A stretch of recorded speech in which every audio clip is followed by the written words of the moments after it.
Okay, hello everyone, welcome back to the channel again. And today's video is going to be about how to reduce your GPU temps power draw and make it a lot less noisy at the same time. So for that we'll be needing any kind of benchmark software first. I'm using the Heaven benchmark.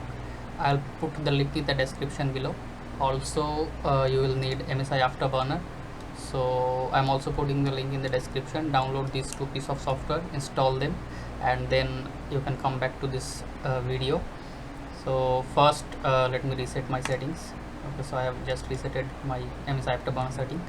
So first let me turn on the benchmark and show you guys by default the power draw of my card, which is a RTX 2060.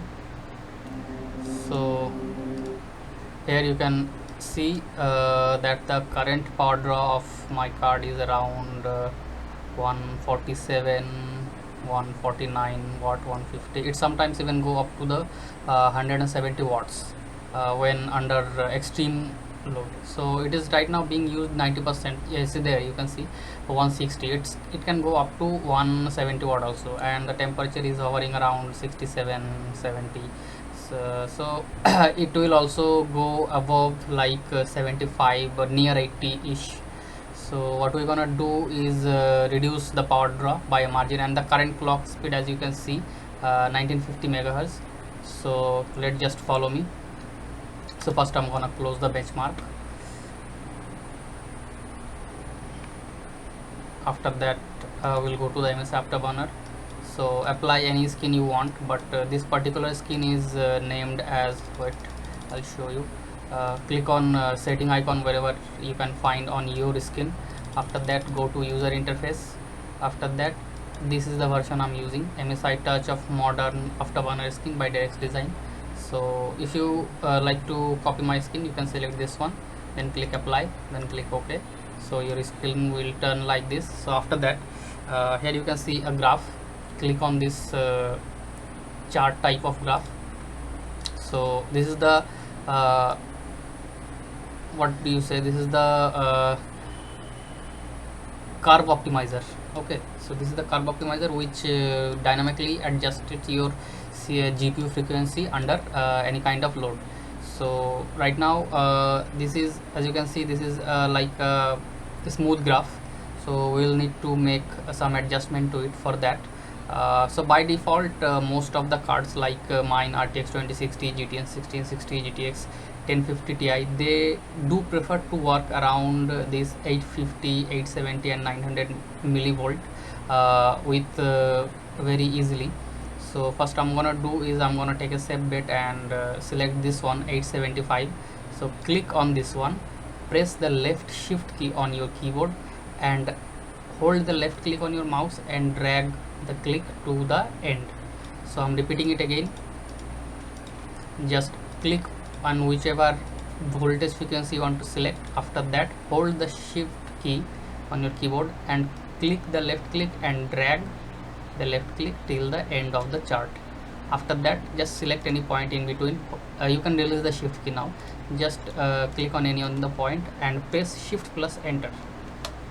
So I'm gonna lower my frequency a little bit, like 18 90, 1875, maybe 1875, and press enter. So as you can see, the graph has changed from like this line to this straight line. So what will happen now is whenever your GPU is pushed to this frequency 1875 megahertz, it will only consume 875 millivolt instead of like 950,000 and above it. So it will now consume only 875 millivolt, which will result in a lower temperature, lower power consumption and a lower noise. So after that, just click on cross. You does not need to apply right now, we will apply after the closing the chart. So click on close. After that, click on this tick mark.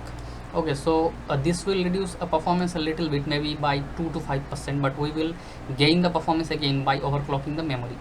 So click on this memory clock box, and if you do have a GTX 1050, 1650, 1650 Super, or even RTX series card, most of this card do 1000 MHz easily. Okay, so but do try. You can start from like 800 or something, but I'm putting it here 999. Do not go over 1000 because it tends to malfunction sometime. So I'm entering 1000 like 999 and click on apply. Okay, so I have applied my settings, and now I'm gonna run the benchmark once again and show you. So wait a bit, it's loading.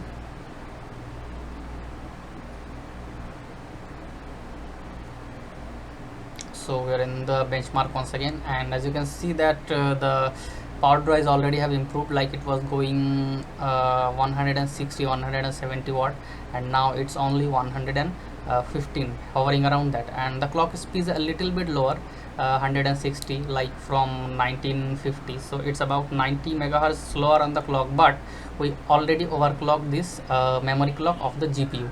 If you go back to the video, you can see that the memory was previously running at 7000 megahertz I think, and now we are running at 8000. So we have downed a little bit here, but we have gained some performance here. So overall the performance impact is negligible, like 1 to 2% may be slower, or maybe even same, but the power draw have improved massively. As you can see, 100 and not, it is not going above 120 watt, but previously it was around 170 165. Okay, so we have gained over like 45 to 50 watt of power saving.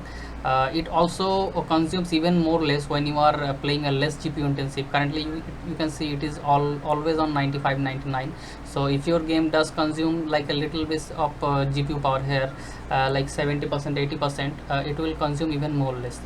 So, and the temperature, you can see it's not going above 70 degrees. It's currently sitting on 69. Nice, but it's not going above 70 or 75 or 80ish. So it's a win-win situation. You get lower noise, lower temp, lower power consumption, and also performance is always almost the same. So this is all, but one thing I like to tell you guys is you can test these settings. You can copy my settings from this chart, or you can also test your, if your cards ASIC quality, or what you say silicon quality is even better, then you can even go a lower like 850 millivolt, then it will consume even lower power. But that sometimes happen to be some malfunction or something like that. For a safe bet, you can start around 900 or 875 and put a core clock a little bit lower than your stock clock. Like for me it was 1950, so I put like 1860 or 1875. Okay, but do remember to overclock this memory clock. The performance you are losing from the core clock will recover from the overclocking the memory clock. So that is all, guys. Thank you for watching this video. If this does help you, leave a like and do subscribe to my channel for this regular type of this content. And thank you. I will see you guys in the next one.